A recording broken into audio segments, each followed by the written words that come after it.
Hey guys, today we talk about how can you fix that problem you have on your InDrive app. So all you have to do, you just click here on settings here.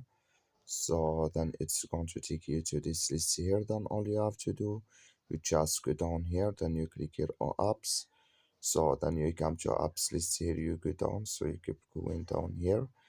Then you're looking for InDrive app. So you just click here on InDrive. Then it's going to take you to this list here. You click here on for stop. Then you click here on OK. So then you go down, you click here on storage.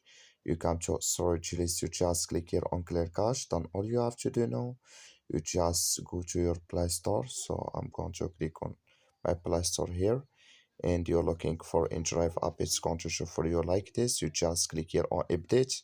So then it's going to add, or it's going to work with you on your InDrive app. That's all. Thank you for watching. Don't forget to support us by liking, subscribe.